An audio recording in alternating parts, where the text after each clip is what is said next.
Flor y Canto presenta.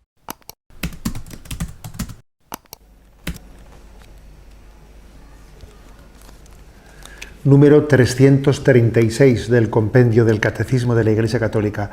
¿Con qué autoridad se ejerce el sacerdocio ministerial? Y responde: los sacerdotes ordenados en el ejercicio del ministerio sagrado no hablan ni actúan por su propia autoridad, ni tampoco por mandato o delegación de la comunidad, sino en la persona de Cristo cabeza y en nombre de la Iglesia. Por tanto, el sacerdocio ministerial se diferencia esencialmente y no solo en grado del sacerdocio común de los fieles, al servicio del cual lo instituyó Cristo. Bueno, hay dos sacerdocios, ¿no? El sacerdocio común de los fieles, que tienen todos los bautizados, y el sacerdocio ministerial. Entre ellos tienen una diferencia esencial, no solo de grado, porque mientras que el sacerdocio común de los fieles, pues lo que procura está llamado a desarrollar la gracia bautismal, es el desarrollo de la fe, esperanza, caridad, el desarrollo de la vida espiritual. Ese es el sacerdocio común de los fieles que tiene el bautizado. El sacerdocio ministerial está al servicio de ese crecimiento de los bautizados. Por medio de ese sacerdocio ministerial, Cristo conduce a su Iglesia. Bueno, y entonces la pregunta es: ¿con qué autoridad se ejerce ese ministerio sacerdotal? Y dice: no por propia autoridad, ni por mandato o delegación de la comunidad. Lo de no por propia autoridad parece que se entiende mejor, ¿no? Se entiende fácilmente. Es decir, uno no tiene autoridad para, en nombre de Dios, poder hacer nada si el mismo Dios no le ha capacitado para ello. O sea, es decir, se recibe un sacramento que me configura con Cristo para poder actuar en su nombre. Yo no por mi propia autoridad, ¿no? Yo no hablo por mí mismo, no predico por mí mismo, ¿no? Pues esto mismo que estoy haciendo yo en este momento, predicar lo que estoy predicando, no lo hago por mí mismo. ¿Cómo me iba a atrever yo por mí mismo, ¿no? Pues ponerme aquí y hablar por iniciativa mía, ¿no? Pues de las cosas que son de Dios, ¿no? Entiendo que es Dios mismo el que nos ha elegido, el que nos ha configurado para poderlo hacer. Y dice que tampoco por mandato o delegación de la comunidad. A ver, importante esto, ¿eh? El sacerdote no es un delegado de la comunidad, no es un representante de la comunidad, ¿no? A veces, pues también en esos años de confusión, ¿no? Pues conciliar, como a veces me escucháis decir con frecuencia, en esa confusión del mayo del 68 también se habló del sacerdote como un delegado, un representante de la comunidad, obviamente, ¿no? Eso es una deformación.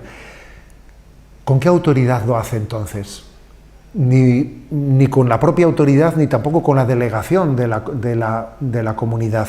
Lo hace in persona Christi, porque ha sido configurado por el sacramento del orden sacerdotal, in persona Christi. Quizás la expresión in persona Christi, aunque se utiliza habitualmente para el sacerdote ministerial, también podría utilizarse para un cristiano bautizado, que también él actúa in persona Christi. Pero cuando decimos in persona Christi capitis, en la persona de Cristo cabeza, entonces ya es, obviamente con precisión teológica, referido a quien ha sido ordenado sacerdote por el sacramento del orden, ¿no? In persona Christi, o in persona Christi capitis, si queréis, ¿no? Hay un texto del Papa Pío XII, que en su encíclica Mediator Dei, muy, muy bello, ¿no? Que dice a este respecto, ¿no? Subrayando este término in persona Christi: el ministro posee en verdad el papel del mismo sacerdote, con mayúsculas, Cristo Jesús. Sí, ciertamente aquel es asimilado al sumo sacerdote por la consagración sacerdotal recibida, goza de la facultad de poder actuar por el poder de Cristo mismo, a quien representa.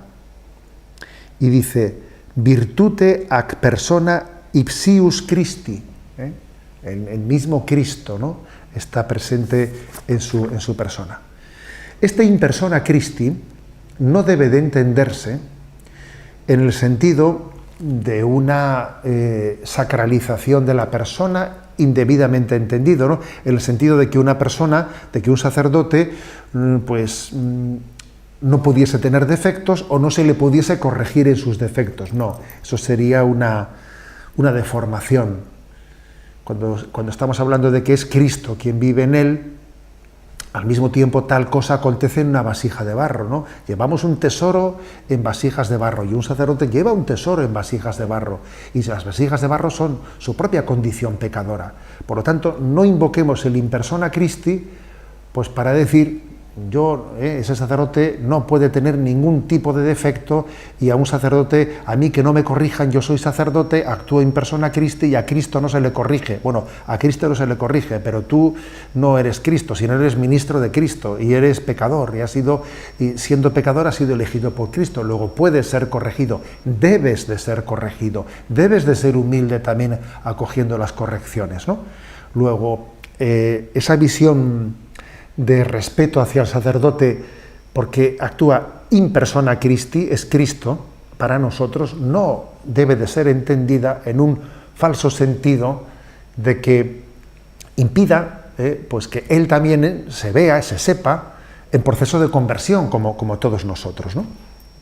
No todos los actos del ministro están garantizados de la misma manera por el poder del Espíritu Santo y él puede cometer errores pues, como los que no son sacerdotes, ¿no?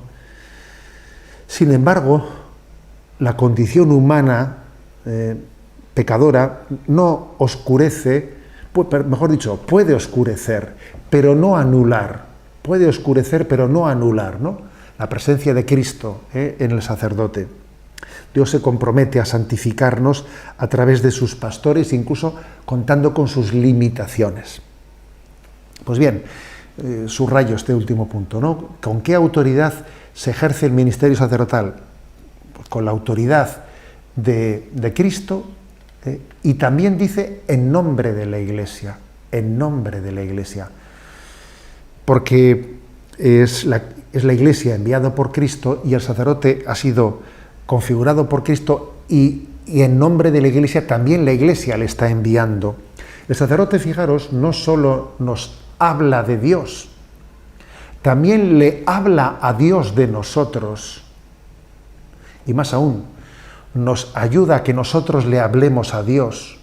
Cuando Él dice en la Eucaristía, por Cristo, con Él y en Él, a ti Dios Padre Omnipotente, Él, en nombre de todos nosotros, nos está ayudando, está trazando un puente para que todos nosotros, a través de Él, a través del sacerdote, que es Cristo para nosotros, alabemos al Padre.